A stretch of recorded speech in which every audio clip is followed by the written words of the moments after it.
নমস্কার বন্ধুরা, চন্দনা রান্নাঘরে আপনাদের স্বাগত জানাই। আজকে আমি আপনাদের করলার পোস্ত করে দেখাবো। এই দেখুন, করলাগুলোকে আমি এইভাবে ছোট ছোট করে কেটে নিয়েছি। আর এখানে আছে পোস্ত বাটা। কড়াইটা গরম করে আমি তেল দিয়ে দিচ্ছি।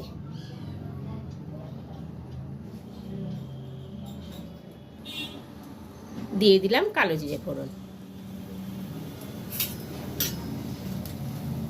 দিয়ে আমি করলাগুলো দিয়ে দিচ্ছি।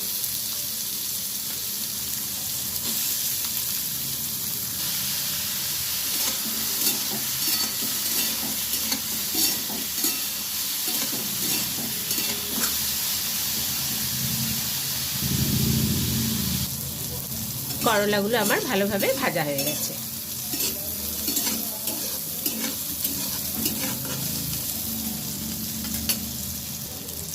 আমি দিয়ে দিলাম হলুদ গুঁড়ো,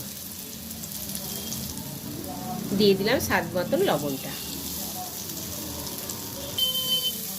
পরিমাণ মতন জল দিয়ে দিলাম।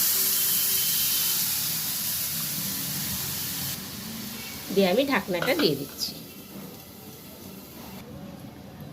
কিছুক্ষণ পর ঢাকনাটা খুলে দিচ্ছি।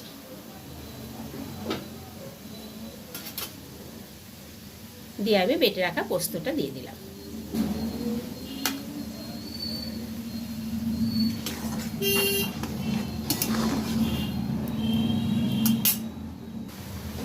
এবারে আমি একটু তেল ছড়িয়ে দিচ্ছি।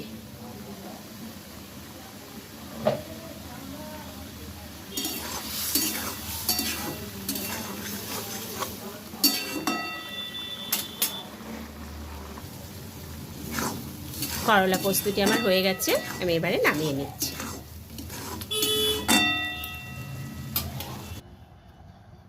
বন্ধুরা, এই রান্নাটি আপনাদের ভালো লাগলে ভিডিওটিকে প্লিজ লাইক ও শেয়ার করবেন এবং আমার চ্যানেলটিকে প্লিজ সাবস্ক্রাইব করে দেবেন। আবার দেখা হবে নতুন একটি রেসিপি নিয়ে, নতুন একটি ভিডিওতে। ধন্যবাদ।